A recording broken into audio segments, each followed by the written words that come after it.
Hello there, and welcome to Tales of the Force, a place for fans to tell their Star Wars stories. Joining me today is Marc. He is a producer, musician, and host of the Boombox Music Talk podcast, who believes Obi-Wan's hut of Exposition in 1977 changed the world. From an early age, Star Wars taught Marc that music and sound can truly create our realities and help shape our perspectives. They held power over the viewer in a unique way, and Marc wanted to pursue that same point of view when writing music. Experiment with the unknown while conveying the familiar and providing hope.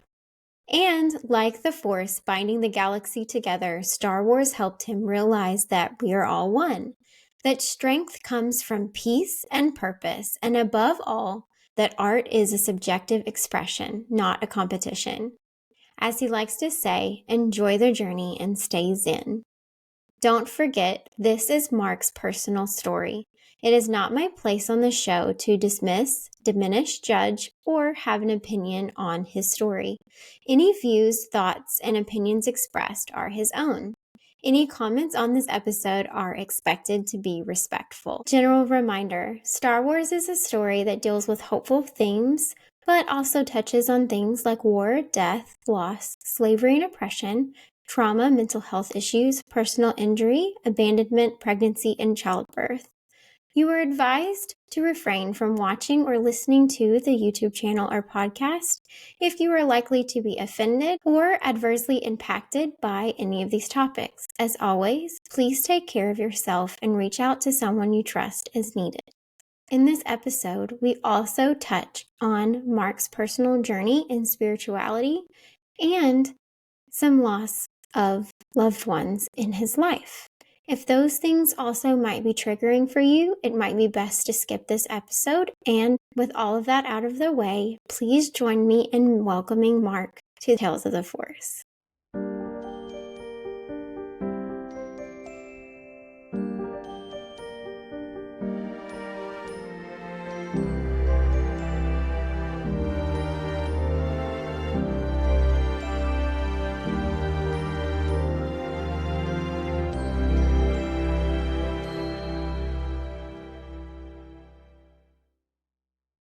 Well, hi, how are you? Hey, I am excited, very excited to be here. I'm excited as well. I'm glad you were willing and eager to come on. Yeah.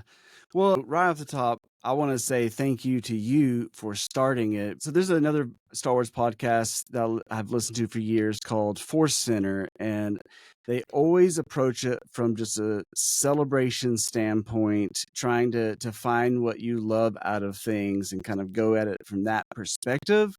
And I feel like, especially in the Star Wars fandom, we need more safe spaces. It's art, it's subjective. Let's enjoy it. If it doesn't resonate with you, move along, right? Like, you don't need to comment on every single thing. And so I love that there's more and more places starting to pop up where people can just celebrate it. That's awesome. So thank you for doing that. Well, thank you. I really appreciate it. Wasn't sure the reaction would be to this podcast. And I know the Right. negative will come eventually. That's just how it is with everything. But so far, Yeah. I've been honestly blown away with the positive reception to it and the eagerness people have had to come on and share their stories and feel safe to do so, even though this is new. And I think there's a trust factor there. And so for people to trust somebody that they don't really know, I mean, everybody kind of meets online for things like this, unless they're at a con Yeah. or know someone in their general vicinity that also likes Star Wars. It's been an honor to have people want to come on and share their story and talk about it and trust that it's going to be a safe place, because that's what I want it to be. And I want people to be able to feel that they have a place to come on and talk about that. So thank you. Yeah. Yeah. No problem. Absolutely. So, how did you get into Star Wars? My journey with Star Wars pretty much starts like any story in my life, which is from my brothers. So I come from a family of 4 sons spanning 13 years, I think, my oldest brother, so I'm the youngest out of these 4 brothers, and so pretty much everything except for sports, I was kind of the one. I played competitive sports as a youngster and up through high school and all that kinda stuff, and that was kind of my thing that separated me a little bit, but other than that, I kind of got everything from them, right? They kind of almost raised me in a way, and so they had all the toys, I can remember them having kind of the Darth Vader action figure carry case. I remember having this is how I am pretty much with anything too. I go too far and take things too serious sometimes when I'm like a method actor no matter what I'm doing. And even when I was a kid playing with toys, I would create elaborate stories. I even took the Addict Walker and literally went out to my street. I lived at the top of the street. I had a friend down at the bottom of it and walked the legs all the way down the street. I mean, it probably took like 3 hours. It was ridiculous, but I was just so passionate about it, and so that's really what got me into it, just the introduction of it, right, was them kind of having it there, introducing me to it, having access to it, those kinds of things, because otherwise not sure that I would have, to be honest. Just, I grew up in kind of a small town in Texas and was different than a lot of people around, just their mindsets and what they liked and things like that. So I was fortunate to have them there to kind of introduce me to it. That's awesome. I think you see a lot of times it's family, which it's so true to Star Wars and what it is. It's so much I about know. family and or found family. It's fun to see how Mhm. a lot of times family or friends are what gets someone into it. I mean, it's the same for me, and I'm actually an only child, but I had a lot of cousins that loved Star Wars, and I was one of the younger Mm. cousins. A lot of the cousins that were closer to my age were guys, and so they played video games and they loved Star Wars. I would love when we would go to visit my dad's side of the family, and I would get to play with my cousins, especially the guy cousins, because we would play Star Wars and I always got to be Princess Leia. I have fond memories of that. And I think that really definitely helped shape my love for it too. So that's really cool. Yeah. My whole family are musicians, so I kind of come from that background. I've been a musician for many, many, many years now. And so that kind of piece of it, though, is what got to me. I mean, there's so many things about Star Wars that resonate with me, because you can hit it from so many levels, right? But the music and sound side of things being what it was, so revolutionary, so beautiful, that's really kind of what locked me into wanting to be around it more, even just from like an ASMR perspective, to just have it on, to have those kinds of sounds and the John Williams scores around me as much as possible, right? So that kind of fed into it as well. That's awesome. John Williams, just brilliant. Yeah, He's done so many things, even outside of Star Wars. But I mean, oh my gosh, his influence and gift to the world, not just in music, but in cinema, is just incredible. I mean, talk about a legacy, right? yeah, yeah. We are fortunate to have been around to witness that, just Yes. absolute brilliance time and Yes. time again. Man, some of the people that have been able to see him conduct orchestras live, I'm just jealous. I know. Very. I definitely love as well the music and the sound component of Star Wars. It's so unique, I feel like, to other things as Yeah. well, just how they've come up with stuff. Did you Yeah. watch that documentary that they came out with, and Skywalker Sound, and coming up with all the different Yeah, the sound effects Industrial and Light and stuff? Magic deal. Yeah.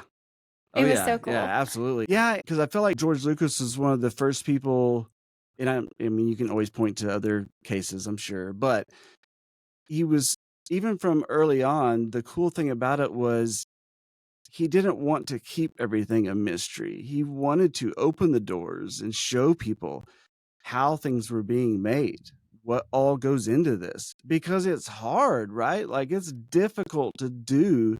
It's difficult to make any kind of. I have a buddy of mine who makes short films, and just a 3-minute short to do location scouting and get the right people in place and the foley and sound effects and music just for a 3-minute short is already unreal, and you're talking about a big blockbuster film. And I feel like he was one of the first ones to open the doors and kind of go, yeah, it is hard. And look how we did it. All this cool stuff. So a lot of my music has always been a little bit more, it can be typical in certain genres, but I always like to play with sound. That's my thing, is to get in there and see what other things I can incorporate with regular kind of acoustic instruments from electronic side. And it was from all that, like being able to see kind of what all they went into to create some of the sound, Ben Burt and that whole side of things.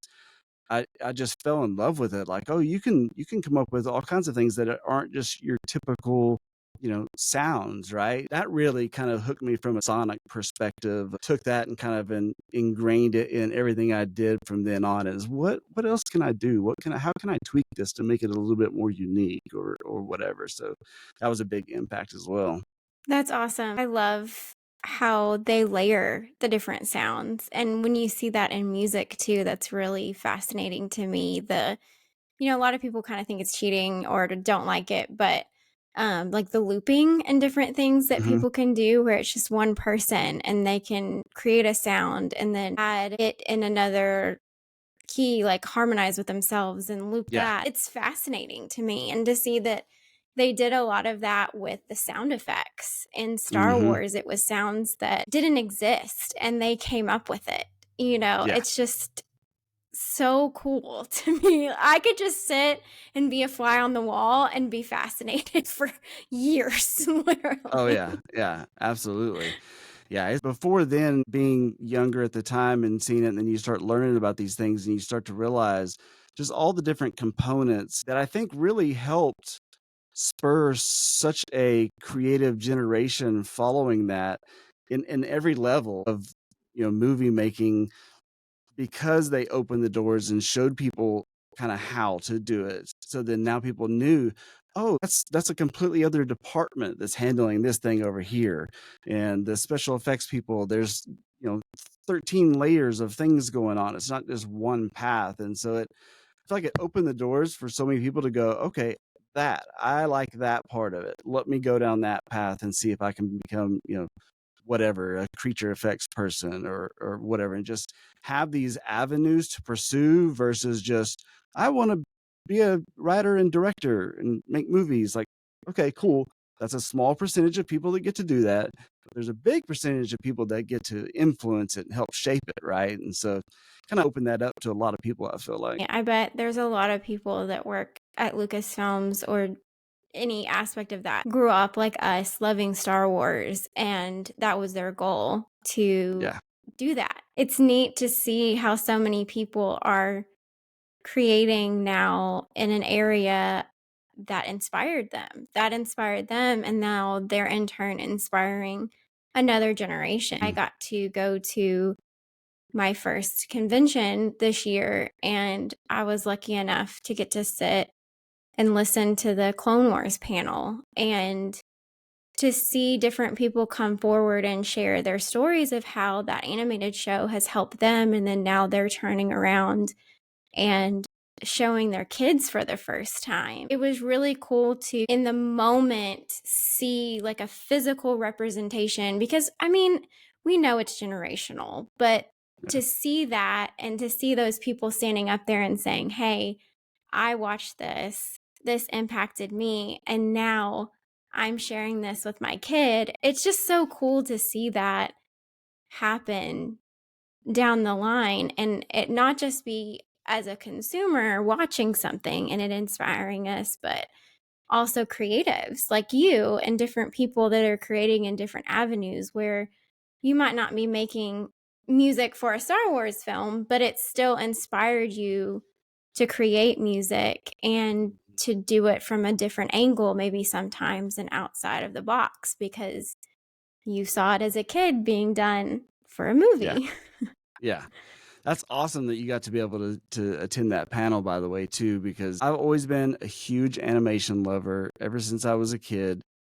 And I even think probably that you could make a case for the Clone Wars helping usher in an acceptance of animation in the USA, because like growing up, I'll date myself a little bit here, but when I was a kid, right, it was like I was so into like GI Joe and Transformers, and I wanted to have those stories carry on. Why is this just for kids? One of the stories in GI Joe was about manipulating DNA and going to all these ancient sites, and I was like, this is not, these are things not just for kids, right? Like, why are we not having more adult animation? And then I got a little bit older, and you start, hanging out at comic book shops, and you see, oh, there's this anime thing. What is that? And start checking that out. And I even there's an episode I did on Boombox Music Talk about kind of that journey of anime coming from Japan to the United States. And it was, for so long, people looked at animation as a kid's thing, as cartoons, and that's a different subset of animation, right? And now I just enjoy it so much because we're kind of having this resurgence of it being accepted as an adult, form of entertainment now. And you have like Netflix, who's embraced it and putting out all these animated shows and stuff. But if you think about the timing of it, really, a lot of it started to get a little bit more accepted once the Clone Wars gained a lot of popularity. So I actually haven't even really ever thought about that before. But just one more thing, that George Lucas, I swear, he's just an innovator, dude. I mean, just Yes.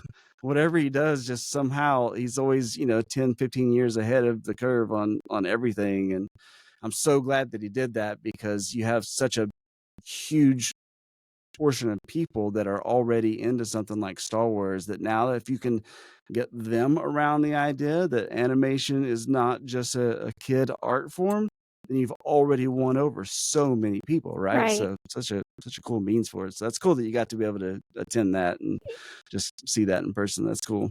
Yeah, it was really neat. It was part of also me changing what I wanted to do the podcast on, was that panel. Talking to people, like that was another thing there that it just kind of refreshed for me. Was I love talking to people. I really can't meet a stranger. I mean, waiting in lines for things, I had new friends. And I loved hearing how they got into Star Wars and how it has helped their lives. And then seeing people share that in that panel, especially when it came to mental health, was just so impactful for me. And I remember listening to one story and I was like, Mm-hmm. that is what I want to highlight. That is what I feel like not as many people are talking about within the fandom and in these spaces, is the impact that Star Wars, which seems so silly to some people because they're like, Mm-hmm. oh, it's a movie. It's just a thing that you go and you watch and you're done. And if that's how you view it, that's totally fine. But there are a lot of people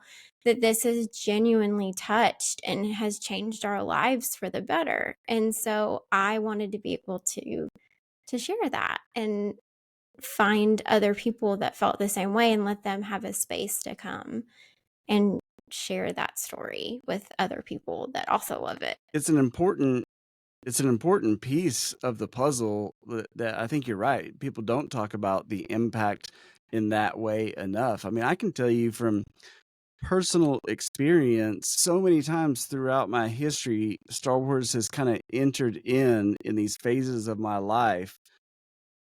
I mean, it's always been there, but the degree to which it really starts to impact me. Actually, the Clone Wars was one of those times. As it was after a divorce, and then I'd lost my mom, and then right after the divorce, I had stupidly gotten into a relationship way too quickly. That lasted several years though, and there was a couple little girls I got to raise for a little while, and then that ended, and so I was not braced for the impact of losing them as well. Yeah. Uh, and I've got a pretty significant back injury with my lower back with 3 discs. And one of the reasons why I do the the podcast now is so that I can still be connected to the music world, because I can't necessarily get out and go, rock out on stage for 3 hours. Like, that's just not a reality anymore, right? So like all these things I was dealing with at the same time, living on my own, and I didn't realize, for whatever reason, and I think a lot of people were this way, like when Clone Wars first came out, it kind of flew under the radar a little bit, and then a lot of people kind of came onto it a little bit later. And I think I came in maybe like midway through the last few seasons I got to catch current. But at the time when I first discovered it, I was like, holy bleep, like there's because I was already an animation lover. I was like, there's an Yeah. animated Star Wars show and there's like multiple seasons already. And I got that, and every night after work, just laying down in bed, putting that on, hearing the music come on, and then having these characters talk about like life saving almost, because I was in a very, very dark time. I mean, very close to just saying, F it, I'm done with this. I've had a good run. I'm over it. I'm out.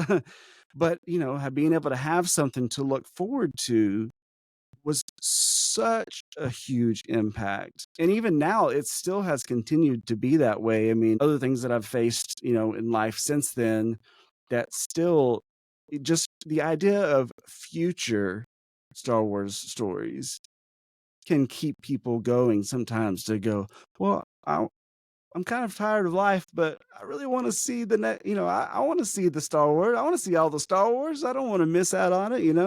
Yeah. So it's even just from that perspective, just being there for people as something to look forward to is you can't quantify it with numbers or box office, output or whatever. It goes way beyond that.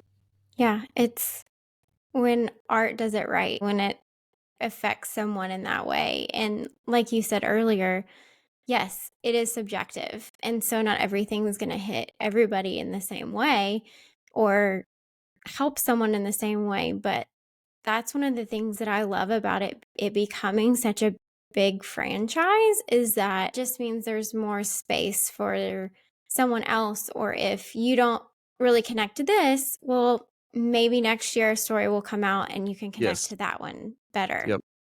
And Yeah. it doesn't make it any less of a Star Wars story or Star Wars just because maybe it wasn't your favorite. It just means that maybe that was somebody else's favorite or someone else needed it. Not everything is always individually just for me or for you. I love how our society is getting to be where people do value individuals and their voice, and at the same time there's still a collective too, and it's kind of a delicate balance. And it gets back into fans making Star Wars things.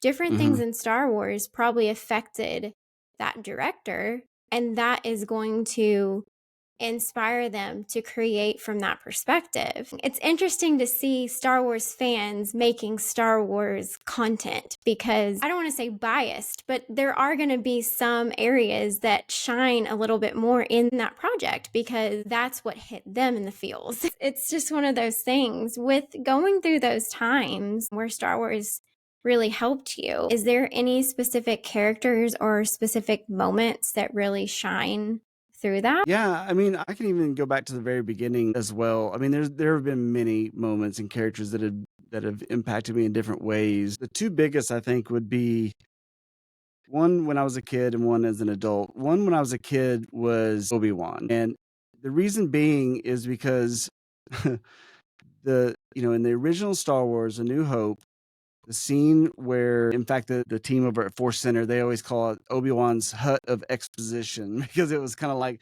the moment where you learn everything about Star Wars, right? Like, I mean, everything is in there. You have it about Anakin, about Vader, about it being his father, about the Clone Wars, about the Force. You have everything in this one little scene. And for me, it was important because, like I say, grew up in a kind of a small town in East Texas, and it was very Baptist oriented. And as a kid, I was always much more kind of, I didn't know how to articulate it, but I knew that I was spiritual, Mm-hmm. but not necessarily tied to a given religion Mm-hmm. perspective. It was almost like the idea of the universal kind of thing. Now I'm a Zen Buddhist, and I have a kind of I found a place for it, and it makes sense. But it took me a long time to get there. That all kind of started right there in that little hut with Obi-Wan talking about, what the Force was. I mean, I wrote it down just because I wanted to get it right, but the Force is what gives a Jedi his power. It's an energy field created by all living things. It surrounds us and penetrates us. It binds the galaxy together. And and then, of course, throughout the movie, you start to learn a little bit more about it. But it gave me a source to look at to go, okay, so I'm not crazy. There are other ways to look at this thing called life than just this small town in Texas that was all not just Baptist, because I don't want to bash Baptists if some Yeah. people are, but it was pretty oppressive in that small setting, right? Like if Yeah. you weren't that way, then you were definitely kind of an outcast a little bit. Yeah. Not a little bit, a lot.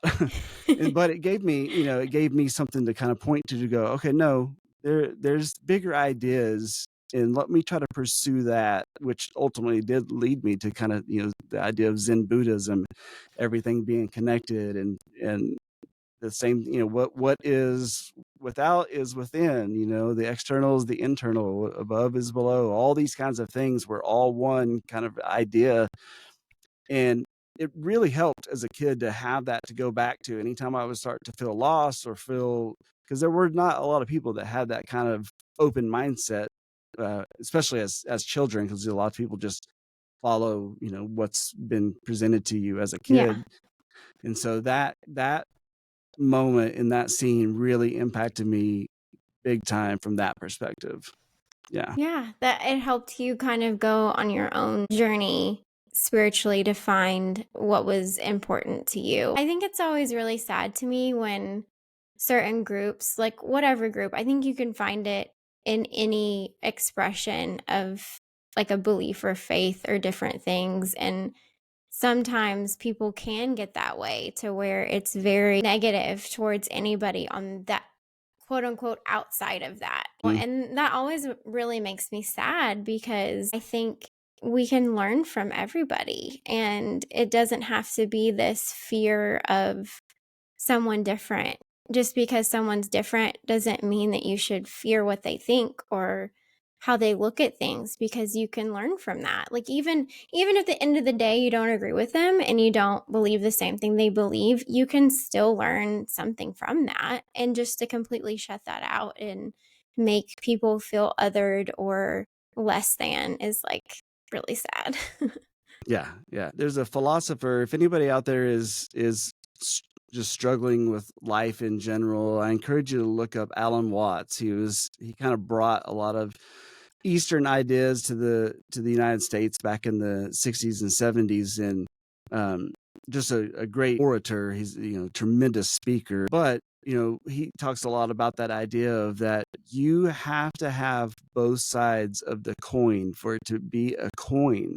Like it doesn't exist if it's one side. You have to have a reflection. You have to have things that are outside of you to even know what you are. Otherwise, there's nothing to compare it against. So we need those differences for us to be ourselves. Yeah. It's really cool that this large franchise has that kind of message within it, right? Yeah, it really does show how to look at different things and look at yourself and look at how we are all connected as humans and there's no reason to hate each other.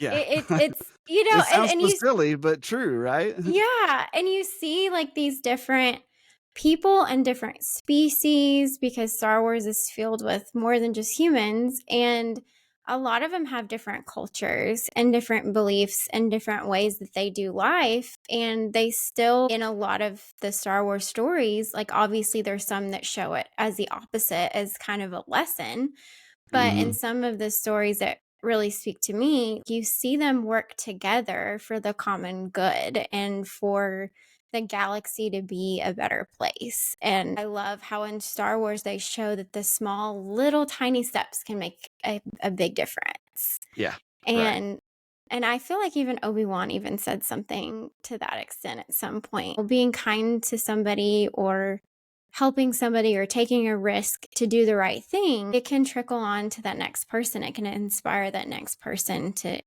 in turn do the same thing, which I think is really cool. Yeah, absolutely.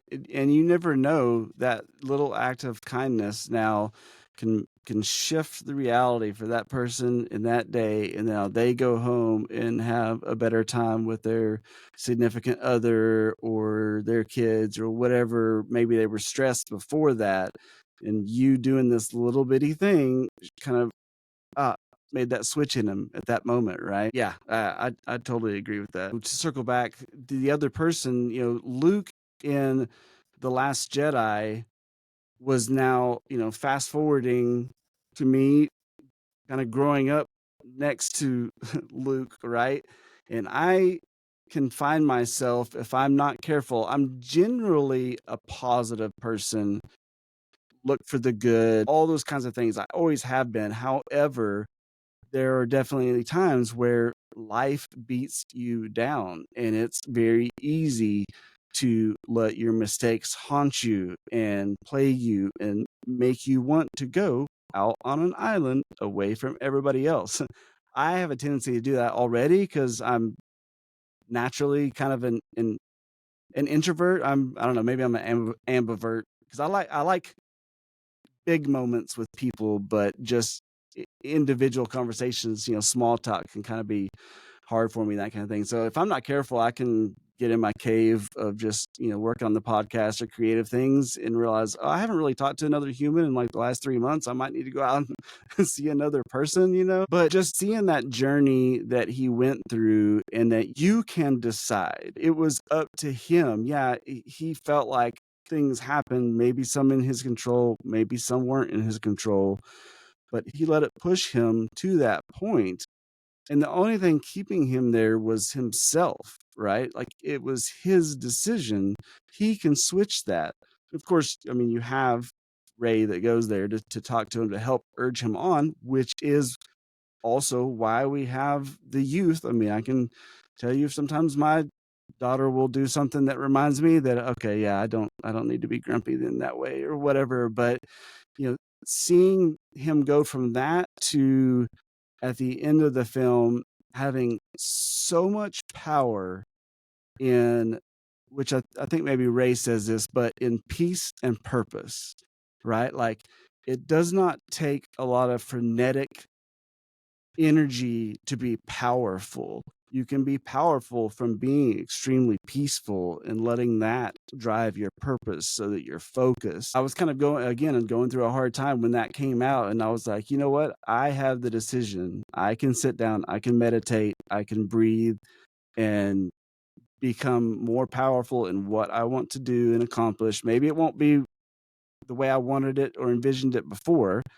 Like he thought that, it's not the way he wanted it, but that doesn't mean you can't do good things and repurpose it and do it in a different way by just breathing, being peaceful, and finding new purpose. And that was another big moment for me. That's such a good reminder, I think, and such a great story of how that has helped you. I hate it when people miss that part about Luke in The Last Jedi because I've been there too. I've said this before. If you've never been to a place where you felt like Luke did, I can see how it would be hard to see your hero that in your mind has always been perfect seem to be in that place. If you haven't been there, or maybe you haven't dealt with being there. Like maybe someone hasn't dealt with the fact that they have been in that place. But for someone that has been in that place as well, seeing someone like Luke Skywalker be there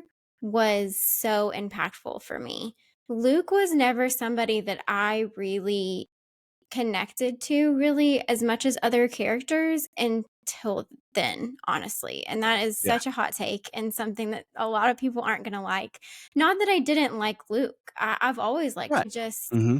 that moment made me cry. Like it Yeah. honestly did. Like watching Luke go through what he went through, and when Yoda comes to him and talks about how the greatest teacher failure is. And that was just so impactful for me. I cried. Like, I really Yeah. did.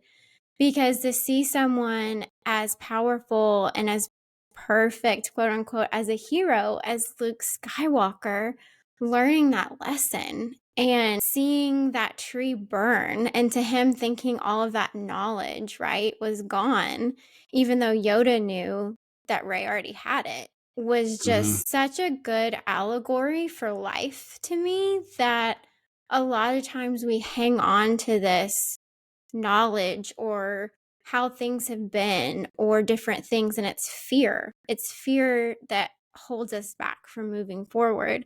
Sometimes that has to burn down around you. Yeah. Sometimes everything that is comfortable to you and is known to you has to sometimes go away. And a lot of Mhm. times it's a painful situation. And a lot of times it's not fun. It's not how we would have wanted to give that up, right? Yeah. But it teaches us a lesson if we learn it. And seeing that happen to Luke was really impactful for me. So I feel that Yeah. 100%.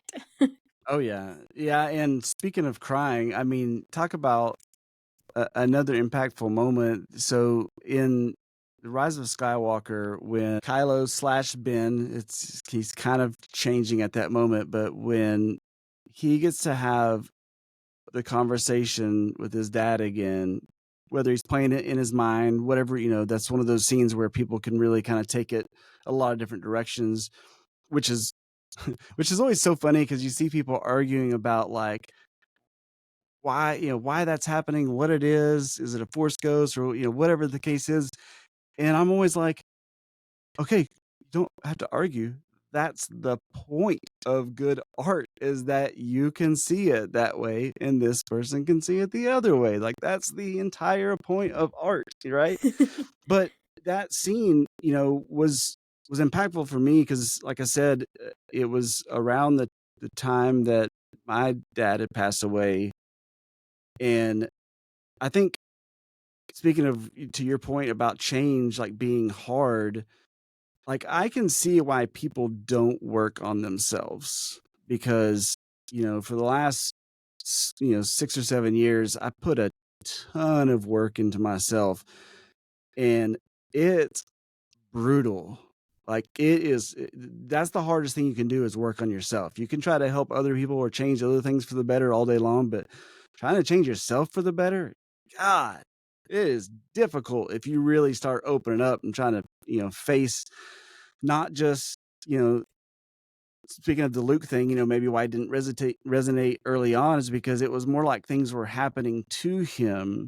And later on, he was having to wrestle with some of his own decisions. And those sometimes can be the hardest things to forgive yourself for, is the things that you chose to do, you chose to say, right? You can kind of be mad at people for doing something to you and then forgive them for that, but forgiving yourself for doing those things, way different story. And seeing how transformational facing your inner demons can be, like he was, on that ship in the rain, seeing his dad again and being able to kind of run through that same conversation again. I mean, I'm even getting emotional thinking about it now, just because he had a choice, and now he's replaying it in a way that he wishes it would have gone. He could have done it differently. He can't, but he can take that moment and realize that there's good out of it and become a different person from that point forward, right? So that, I mean, the cheek touch that saved the galaxy right there. You know what I mean? Yeah, I was someone that wanted that moment to be different initially. I was like, "Well, Right? why couldn't it have Okay. been Anakin's Force Yeah. Ghost?" You Uh-huh. kept talking about grandfather, show me, like, why can't he, this? I still love the moment, like, for what it was, but I was someone that always was like, "Well, why wasn't it this?" Or, "It doesn't make Hmm. sense. We've never had something like this in Star Wars." But, whatever. Like, I'm not someone to get caught up in it, but Right. and then talking to people, and then especially Andres, who was the first guest, him sharing, because he's lost his father Hmm. and how that was important to him, just kind of like how you were saying too. That even helps me see it even more in a different way because I have lost people in my life. I've not lost a parent. I can understand how you do with even other people that you've lost. You have memories that seem real. And when you're going through life, you imagine that person there with you, right? Like Mhm. based off of memories or how you could have said something different. And it can seem real. I love that moment now more than I ever had because of like what you said, like for how that experience is for someone who has lost a parent, especially a father. Like it just speaks to those people, I think, more than others. And I think it's meant to. And I think that's, Yeah. you know, so beautiful for that to be a moment for someone to have that's impactful for them and it's special and it's personal. Like that's such a personal thing that not Yeah. everybody understands yet. I mean, we all will probably understand it at some point in our lives, but not all of us understand that right now. I think that's beautiful Yep. and such a powerful moment to think of, again, dealing with a mistake and dealing with like there's another layer to it for him because he killed his dad. Or It's did he? I even sometimes look at that scene as Han helping, pull that blade into him so that Kylo did not have to do it. Like, "Here, I yeah. know you need to do this thing. I'm gonna help you out," kinda thing. Anyway, go ahead. Yeah, But yeah, we never it's know. interesting. We do you don't know. I mean, I think that's kind of like the certain point of view part of it, right?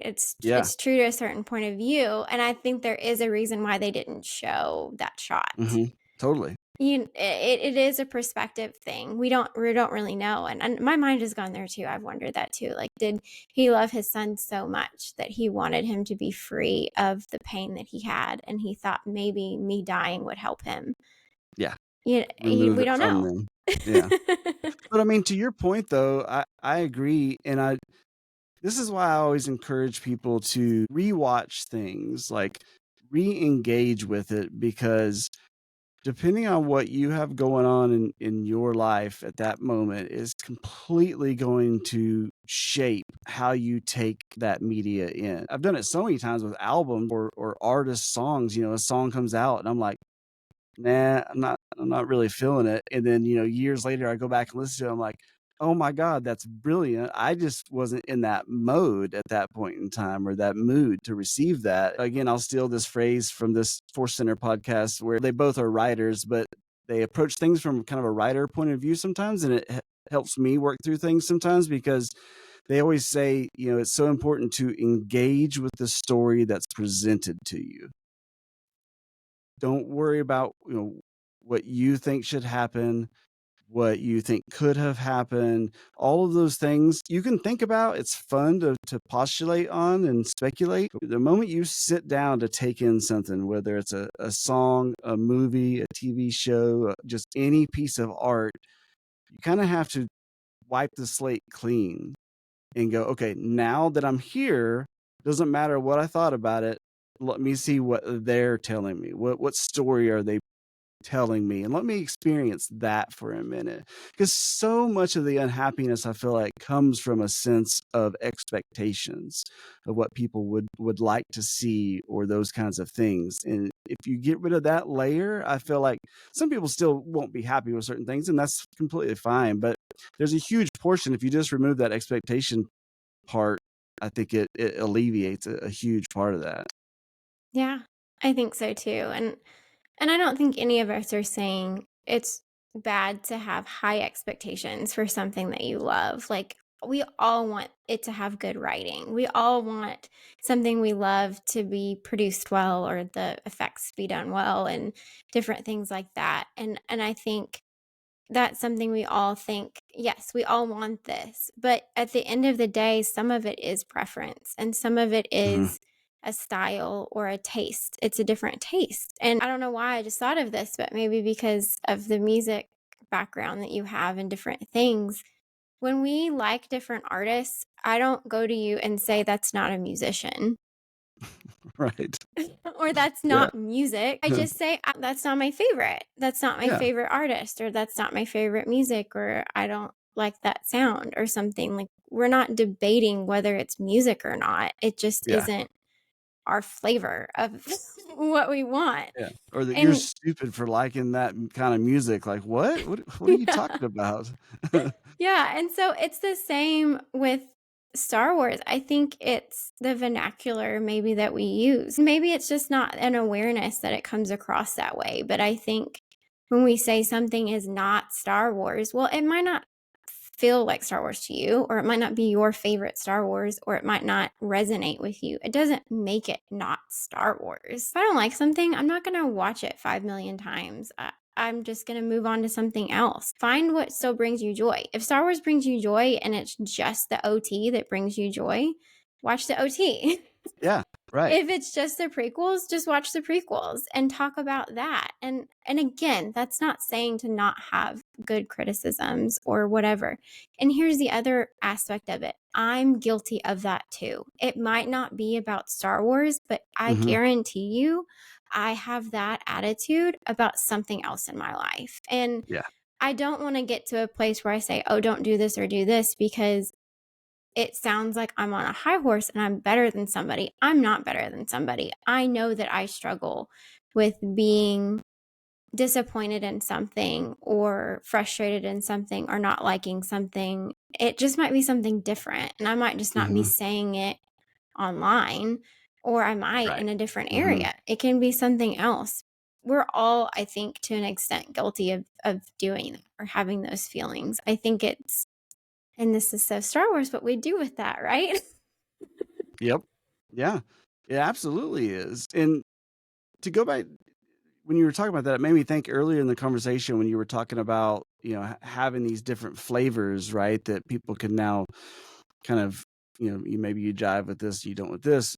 I think also, the whole it's not Star Wars idea, to bring it back to music again, it's kind of like, I just think it's so important to give artists, and when I say artists, in this case, I mean like a franchise like Star Wars or any big IP, you have to give it a little bit of um okay to experiment and fail, like all of the best things. I mean, if you go back and look at the original Star Wars, I mean, how many different iterations did it go through before it got to be what it is? And if it didn't go through those, it never would have gotten there. And so I think for something to continue on without just repeating the same beats over and over, you have to give it a little bit of leeway. It's like when your favorite artist comes out with that song or album that's you're just like, "What? This is so out of left field. This doesn't sound like y'all at all." Well, okay, that might be, and maybe you come around to it later, maybe you don't, but that album that was kind of a little bit experimental may have gotten them to the point to release the next album that is the best thing that you've ever heard, and you can't get enough of it. But if they never gone through that, they never would have given you the thing that you love so much.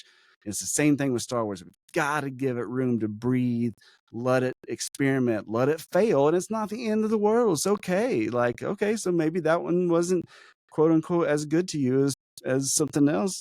Fine, but see those things that they did there, that was really neat. Now the next person can take that and build on it. And I just think that's so important in life, to give us that leeway to be able to fail and then reinvent and iterate. I mean, that's what life is. It's just one constant iteration of our soul, right? Yeah, it's again going back to that same conversation of Luke and Yoda. Their greatest teacher failure is. Yeah, it absolutely is. And I mean, you have to tune an instrument to make it sound good, and tuning an instrument does not sound good. Right. This is very true. Exactly. Yep. There are steps you have to take to get there. Yes, yes. And I think Obi-Wan and Luke, I know those are characters that were impactful to you, and I think they're impactful to a lot of people. And I think they both have a lot of good nuggets and good truths that they get to share throughout Star Wars. And you kind of see with Obi-Wan, him from a young Padawan to the wise sage master that he is towards the end. And we don't get to see that with a lot of Star Wars characters. We get to see Yeah. them for a blip in their life or different things. And so it's cool to kind of see Obi-Wan's journey through everyone and how when you're watching the prequels, he's so impatient and ready to get things done. And he goes, oh gosh, did we just pick up another pathetic life form? I mean, like, that is just not Obi-Wan later. He would consider every life form meaningful. Yeah. And it's a journey, and we grow and we learn. And he, unfortunately, through a lot of very hard situations, grew and Yeah. learned, which I think happens with a lot of us. It's those hard times. It's that cave that Luke had to go through. It's Yeah. facing yourself in those dark times and then choosing what you want to do with it. I mean, with all of us, if we have a form of faith or spirituality, we can pray or manifest or whatever you do to try to get to a better place. But you still have to do the work. I don't think whether you believe in God or you believe in whatever. For me personally, with believing in God, I don't think that God looks at me and doesn't expect me not to work on myself Right. and Yeah. try to be a better person and put in the work. Like, it just doesn't work like that. Yeah. And so it's really cool to see those journeys in the Star Wars universe. It's the Force and how the Force works and helps people grow even when they don't really want to, which I think is kind of Yeah. how life is here too. Yeah, absolutely. You've gotta put in the work. And any good mentor relationship will tell you that, right? Like I can tell you from having kids, especially like you have to let them do the work. I can point them in the right direction. I can help them in certain ways. I can help maybe give them the drive or create the right atmosphere for certain things, but that's not going to make it happen. They've got to make it happen. Or if you do go do everything for them, that's not going to teach them anything, right? So it's the same kind of thing. It's a source, right? It's a source to be able to utilize and help you get from A to B. And to your point, like earlier, most of the time you're not going to like how it gets there anyway. So there's probably going to be things along the way that you didn't understand that path that helped get you to the place ultimately that you're happy with now, right? So all those kinds of things are exemplified, and that's why I go back to it so often and keep going back to it, because there are things now that I pick out of things that I never even saw before, just completely missed. Yeah, it's seeing Star Wars, like you said, at different times in your life, because different characters and different moments that they go through impact you at different points. The fact that you do get to see characters through so many stages and in their lives throughout the story. And I know that might change a little bit as we get out of the era of the Hmm. Skywalker saga and into other things, but there'll be new characters and maybe we'll get to see them grow and change and different things. And that's been really cool, because there has been so much time like through the story in Star Wars, but then also so much time and generations of telling this story. The ones that are still alive get to grow up Yeah. Yeah. and Right. different things. And so that's kind of interesting and fun to get to do, and then to experience it at different points where you connect with that character better at a different point in their life is really cool. Yeah. Yeah, you do see a lot of people that will yearn for a darker Star Wars story, or, uh, you know, quote unquote, grown up, or all those terms that people want to throw around. And I think that's cool. And yeah, I want to see different levels of that. But it's like looking at an apple and really wanting it to be an orange. Star Wars started as something that, George wanted to create a new mythos to pass down to other generations, another way to kind of look at life, analyze it, and learn from it, and to have hope.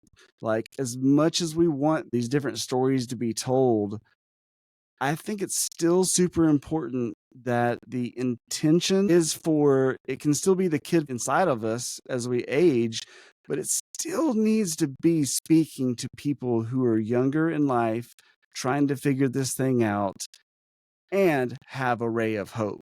It always needs to have those ingredients. Talk about not being Star Wars. I mean, that at its core, if nothing else, needs to still be there. And I think sometimes people have just grown out of that and they want something else, which is totally cool. Yeah.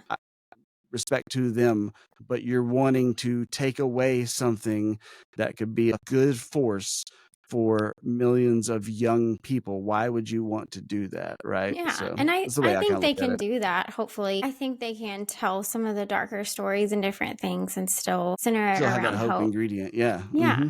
because I think that is definitely something that Star Wars is 100% centered around, is hope and redemption, and that people can change and that you can find family in other places than just like your family. You know, the found Yeah. family aspect is huge too. And obviously, George Lucas was definitely inspired by Buddhism and different belief systems and psychology and the mythos of the hero's journey, right? Yeah. So a lot of those things definitely are a huge influence for Lucas. So it's really cool again because I think it's like finding like little truths and different things, and the fact that we have a franchise that we love so much and that you can learn so much from it really is really Yeah. neat. Yeah. Absolutely. Agreed. I love how it's helped you through different things too, and I think that's something that a lot of people can relate to, even if our stories are a little different. I think a lot of us can relate to being in the dark times and having Star Wars kind of being that light that helps us get through those dark times, and something that we can turn to for comfort in characters that aren't real but have become like family to us and have become mentors to us as we've changed and grown throughout our life. I think that's such a cool thing and Yeah. kind of unique to Star Wars that we love so much. Yeah, absolutely. At the end of the day, that's the thing you have to remember is if something doesn't resonate for you, don't tear it down because it might really be helping somebody else. Yeah. And most of the, I should, I mean, it's hard to quantify it, but I would venture to say that a lot of people that might be negative on something, they're not necessarily a bad person, right? So No. that's why I think it's important that you're doing this kind of show to help resonate with that. And one of the reasons why I do it on Boombox is to help people see that it's important to celebrate the things we love. And you can talk about it, you can have critiques and analysis, but you don't want to completely go out and just constantly badmouth something to death because you are influencing a cultural shift that might really be important to other people and you're taking that away from them. There's just no need. There's no need in going that direction, right? So, and I think that's part of what the stories are trying to tell us. That's why it always cracks me up when you see people talk about like, oh, this writer just phoned it in and they weren't trying and these kinds of things. And it's like, I promise you, every single person working on these things wants to make the best thing they've ever made before. They are trying hard. If it doesn't work out for one reason or another, that might be, but it's not from a lack of effort. I can promise you that.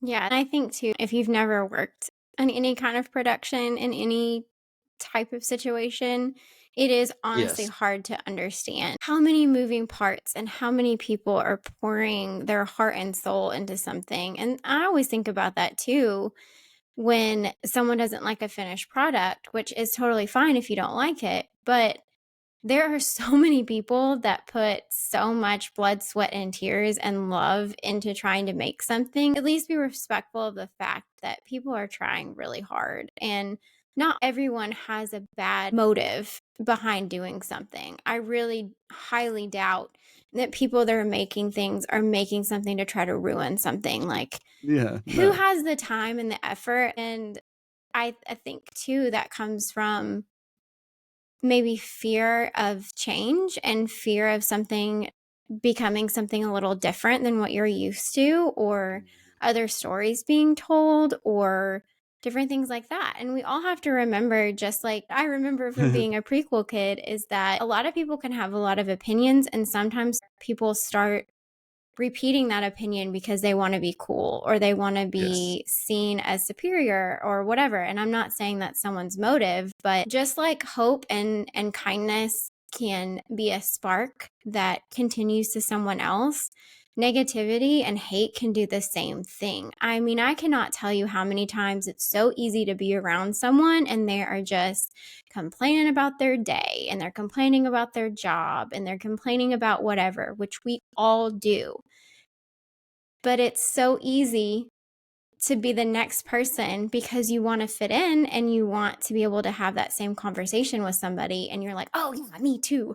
I blah, blah, blah. I hate this. And this is so frustrating. And I'm not getting this. And, it's so easy to feed off of that. And I Yeah. think it's just a reminder to what are you putting out into the world? Like, what are you putting out there? And is that what you want to be a ripple effect? And again, I feel like I have to clarify. I don't mean being toxic positive and everything's happy and rainbows and everything's wonderful and no one can do any wrong or not having valid critiques of something. I think there's a place for that too. But I think there's definitely a difference in wording. This is not my favorite, or this I didn't like because of X, Y, and Z, or even if it's technical on effects or different things. There's a difference in saying that and saying, this is awful. It's ruining everything. Yeah. This isn't Star Wars. If you like this, you're not a Star Wars fan. Like, that's just taking it to another level. And then you end up with death threats to actors and directors and people. And it just spirals into this wildfire of something I doubt the person expressing their opinion to start off ever intended to happen, Yeah. Right. Yeah, it's all an echo chamber. It bounces off of the next person, and then they say something. I see it I made this point one time about, you see it in a work setting a lot where you have one negative person that is that negative spark, and they just keep talking about it until this person goes, yeah, you know what, you're right about that thing. And now they start bouncing that up, and it blows it way out of proportion from what it really started with. And now you have this angry mob about something that really probably wasn't even that big a deal, and was really probably just personal to that one person at first, but they just keep talking about it and amplifying it. And sound, bringing it back to music, I mean, sound does that. I remember being baffled when I first started playing shows and realizing, like, depending on how the venue is set up, the sound waves will bounce, and they're real tangible things. The sound waves will stay there. And if it's in an enclosed space and you keep putting those sounds down there, it can just keep going, building and building and building until now it's morphed into something that wasn't even what it was to begin with. And it's very similar to what you're saying, that same kind of mentality that people have to be careful with. And like you said, have a discourse on something. If you don't agree with something, that's fine. But to take something as large of a production, and you hit the nail on the head, it really is about people. It's an awareness, people not knowing what all goes into it. Because if you have created anything at all, I encourage everybody to just create something, because once you do, you'll be much more empathetic to anybody else trying to create something and how difficult it is. Because that same movie, okay, maybe you didn't like the plot, but what about the person who did the costuming and wardrobe? It might have been ridiculously good, out of this world, and you might even agree with that. But you're negating that from its existence by just this overarching negative viewpoint on it, instead of being able to highlight some of those things that were cool about it, that were good about it, that kind of thing. So I think the more these kind of conversations that we're having now happen, I hope that more people start to understand the bigger picture of a creative process.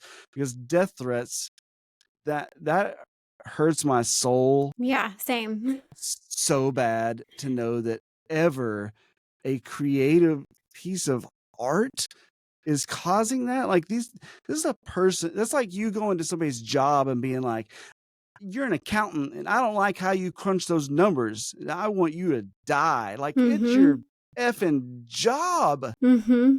So many people might not even care about Star Wars. Like, it's not about that. It's part of their livelihood, their craft. They're there to just fulfill a function. Don't take it out on 'em Yeah. personally. It's so bizarre to me. Yeah, I don't understand it either, and I think sometimes, again, it's just people jumping on a bandwagon, and they don't really even understand the impact that their words have, and I think that's just an awareness thing, and I try to have some empathy even though, like, that drives me crazy that someone literally might not understand Right. the impact of your words and what you say. And I know this is a completely different franchise, but it makes me think of in Spider-Man, right? With great power comes great responsibility. Mhm. That's such a good reminder because when you have a platform of any kind, yes, you cannot control what everybody says. There's debate on what you're required to monitor and what you should try to do. I think sometimes it's better to think, and I say this as someone who is learning this, and this is something that I'm personally working through because I'm a fighter. And when you back me into a corner, I guarantee you I'm going to use my words to hurt you because I'm a small Yeah. person and I'm not very scary, but I've learned that words can be very powerful. And I have said so many things over the years to the people closest to me that I love the most out of anger because I was mad and I wanted to hurt them. I didn't care. Those words meant nothing to me, but they still mean something. And once you say it, you can't take it back. You can gain trust back and you can work on that relationship and make it better. But once someone has heard that, it's there. And this gets into a whole nother topic for another day. But how even now science is backing it up, how healing things can be, right? Or how hurtful something can be to you. When you are incredibly negative and stressed and living in that constant fight or flight state, your body is in a state of chaos. Yeah. It's not good for your health. And on the flip side, if you're more positive and you're more balanced and you are working on yourself and even things like music and different frequencies, things like that can impact you in a positive way Mhm. and can heal even your body. I think, again, that's an awareness that a lot of people don't understand that what we say has an effect and what we say can affect somebody even on a physical level. It can help heal someone or it can help hurt somebody. And that is just something that I think about. I don't want to be too harsh on someone that also might be in the process of learning that too. Yeah. Yeah, that's one of the reasons why I think it's, it's so important to just take a breath, take a beat. And I'm with you there. I'm on that same journey, learning that myself, because I've been a very impulsive person for a lot of my life and will say what's on my mind, not in a bad way, but sometimes just without even thinking about it. And then I'll look back on it and go, I could definitely have phrased that in a better way, right? And so it's almost like when it comes to these things, it might just seem like, oh, it's this movie or TV show or book or whatever, and it's not that big a deal. But pre- pretend that your family member wrote it or created it. Would you want to go to your mother and go, hey, mom, that book you wrote? That's awful. No, you would never say that to her, even if you didn't like it. You'd find something positive, even if you weren't going to experience it all the time because it's not for you. You'd find something positive to say about it, and maybe something that is a small critique or something just to help them grow or whatever, and then you move on, right? Like, because of what you're saying, it is impactful. It's not just words. It can actually affect your health. I completely 100% agree with that. Yeah, it's a great point. I've talked about it before. There's some people that are trying to fight, and I've done this. I've been guilty of doing this. When someone's super negative to me, especially about Star Wars, I want to fire back with like the most spunky, like Yeah. whatever response. But that's not really helping anything either because even if that person hurt me and has said something mean, there's a reason why that they're saying that. Like they might be going through Yeah. something or had a bad day, or I mean, it doesn't excuse it, but I don't need to respond in kind, even if I have a right to, technically, even if I have a Right. right to come back and say something. I think sometimes we can fight, and again, this is something I'm reminding myself of. Sometimes we can fight the negativity in a negative way. And so I think we have to be careful to not be hypocritical and fight fire with fire. Yeah. Yeah. Yeah. Responding more with a curiosity, an inquisitiveness. If we want other people to be curious and open and learn, well, then we have to lead the example, right? If someone has a bad take on something, okay, why do you feel that way? Tell me about it. Don't just say that, let me know. Let's talk about Yeah. it, being open to it versus just responding with whatever comes to mind that you probably have a good point to say, right? But it's not going to accomplish anything. It's not going to help the No, situation. and that's very I feel like very Obi-Wan too, like very Yeah, Jedi, like absolutely. another thing to learn from Star Wars. Yeah, it's all buried. It's subtext upon subtext. Well, is there anything else with your journey into Star Wars that you really want people to get out of this, or different things that's important to you that you would like to share? I mean, for me, we've touched on it, but just to kind of wrap it up a little bit, I feel like a couple of things. One, remember that no matter the belief system, just like the Force binding the galaxy, we're all connected. We're all one. No matter how different somebody might seem, always keep that in mind that we are connected way beyond we have the capacity to even understand. That's a big one from me. Another one that I hope people can kind of take from my story, because I did kind of fight fire with fire whenever I was younger, and I happened to be a gifted athlete back then, and I could just do things like I could respond to things with physical, means or whatever the case is. And as I've gotten older and have to deal with like the injury with my back, I've had to learn where like true strength can come from that peace and purpose, like Luke in The Last Jedi. That's another big one, is just knowing that being peaceful about something does not make you weak by any means, right? Like it's okay.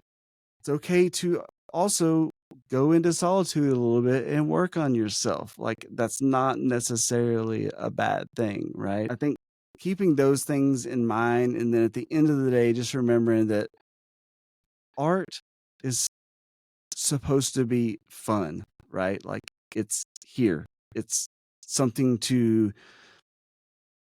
it did not exist before. Somebody created it just like a child. Just always keep in mind the subjectivity of it with everything you do, because our perspectives, even when people witness, you've seen things like this, when people witness the same crime and they're questioning people, and people will say that they have even different color of a shirt on. Like that's how subjective this life is that real facts can be different. So keep that in mind when you're talking about a story. It's a story. It's okay.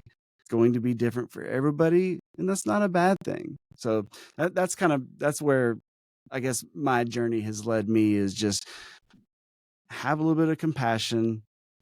It's okay to be peaceful. We're all connected. It's all going to be all right. It's not that big a deal. Keep things in stride. I think those are great reminders and great lessons for people to learn and to think about. And I don't know, I just can't get over how cool it is that a movie we can watch can have such an impact on us in our lives. Yeah, So thanks for absolutely. sharing that. That's like such a good reminder even for me to remember too every day. So I really Yeah. appreciate you coming on and sharing your journey and talking about Star Wars and all the things that you have shared. So I appreciate it. It's a vulnerability for anybody to come on and share stuff that's Yeah. personal.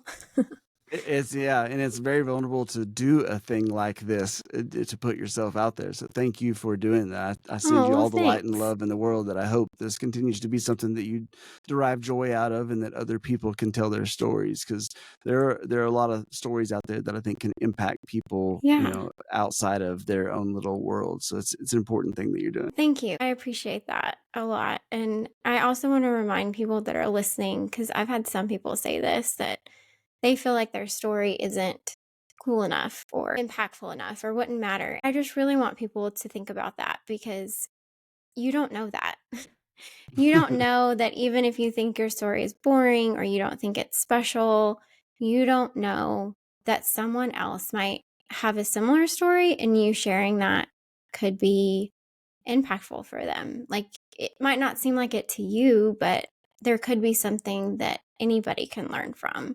So Yeah. I don't want people to feel like they have to have some special something, Yeah. Yeah, to because come it's on their and life. share. They just live it, so they don't think of it in those terms. But I guarantee you, there are many people out there that have either had that same experience or who can greatly learn from that perspective, no matter how small it is. Yeah, I agree.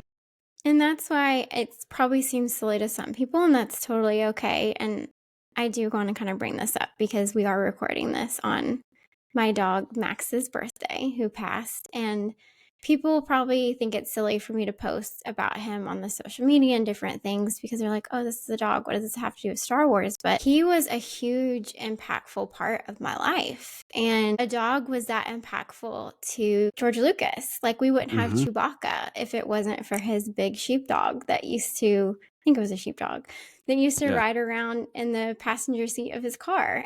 Yeah. We Totally. wouldn't have Wookiees if it wasn't for dogs. And again, that might seem silly to some people, but pet loss isn't discussed a lot. And when I first started talking about mental health, just personally on social media, not that I had like a bunch of followers or anything, but when I was younger, it wasn't really talked about. And I had several people reach out to me and thank me for that. And it meant a lot to me. And I realized that some people are listening, even if they don't say something immediately. And so I wanted to share those things because pets are important to us and they do impact our life in such a great way. And Max was such a little light and he brought so much light to my life and made me smile and was comforting in times that I didn't have any other comfort. And I know Star Wars can also do that for people. We've talked about it. And so Yeah. doing this is me kind of continuing his little light in a way. And how he healed me, I hope that I can put that love back out there into the world, into the universe, and it helps someone else. So, Yeah. Yeah. And again, that's exactly your point, right? Like something that seems kind of small, right? Can be so incredibly impactful. And you're right, people don't talk about it enough. Those kinds of things.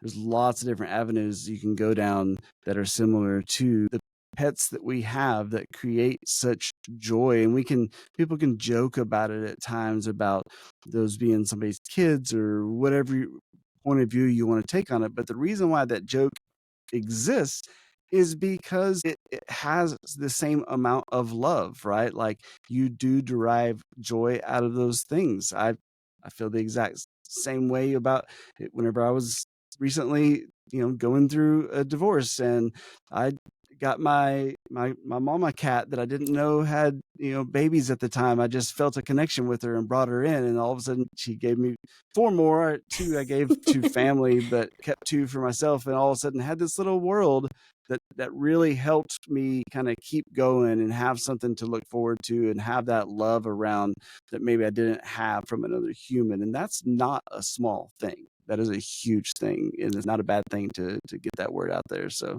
I appreciate you doing that as well. yeah, I'm a big believer in therapy, and I had a therapist tell me pet loss is a huge thing. Like, they are a massive part of your life. You see them every day. Like, sometimes you don't even see your partner or your significant Yeah, other as much as you see a pet. And true. they're always excited to see you and they love you unconditionally. It's kind of impossible to get that from a human, even though we try really hard. Yeah.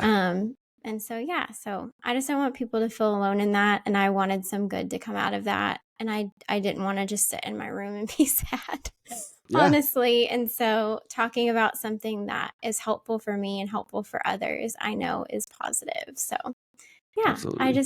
I hope people know that they're not alone in that area too. And not to transition from something more serious to something a little bit more fun, but I am asking people kind of more fun off topic, well, still Yeah. Star Wars related, but questions at the end. Obviously, music is a huge part of your life, so you are going to get a music question. All right. This is the question I thought would be good. Yeah, So, exactly. if you were Luke on Octu, what song is on repeat when you're Oh kind of my down in the dumps? goodness. That is interesting. There's two ways you can go about it, right? There's the time where you're down in the dumps and you want to feel that way, and there's something to help pull you out of it. I typically will go to the things that want to pull me more into it because I want to feel it more at the moment. There's a band, I don't know if you ever heard of them or not, but they're called Typo Negative, and they sang a lot about death. It was not death metal, but they did it in such a way to almost paint it in a beautiful light and or comical, like, hey, this life we live is kind of a joke, so don't think things too seriously. Everybody who's ever lived is going to die. It's just part of the world. We have to accept it, kind of thing. And have a very unique sound, and so I think something like one of their songs, "Love You to Death," was a big one for me.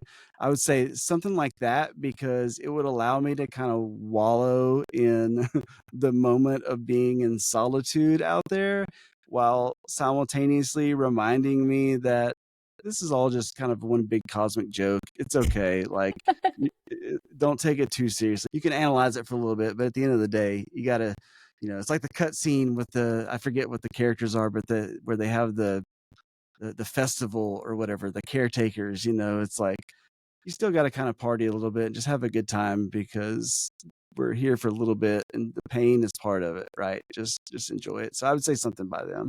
That's awesome. That's a great answer. I actually have not heard of that band, so I will Yeah. definitely go check it out. Yep. Yeah. I'll send you some links for sure. Is there anything that you want to share, like your podcast and where people can find you and that sort of thing? Yeah, absolutely. Thank you. Everybody can check out Boombox Music Talk pretty much across all the socials. X, formerly Twitter, is the only one that's a little bit different. It's Boombox Talk because they've got a little bit of a limit, but everything else you can find Boombox Music Talk.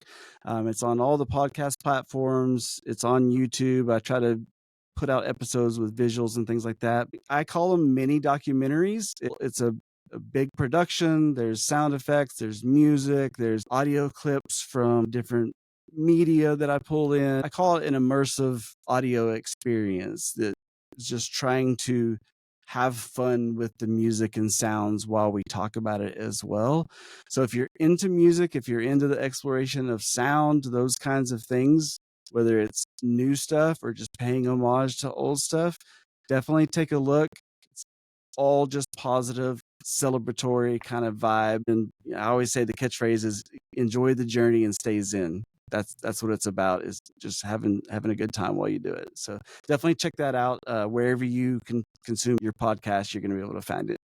Awesome. And I'll definitely have information like I do on all the other ones below for people to check out, and your handles and where they can find your podcast and that sort of thing. But thank you so much for coming on. And this was really fun to get to talk about all of this. And it was a great conversation. And I really, really appreciate you coming on. Absolutely. Thank you. Thanks for joining me today on Tales of the Force. Our stories of hope is the force of this fandom, and they are a powerful ally to each and every one of us. Life creates them, makes them grow. Their energy surrounds us and binds us together. Don't forget, luminous beings we all are, and not this crude matter. May the Force be with you, always.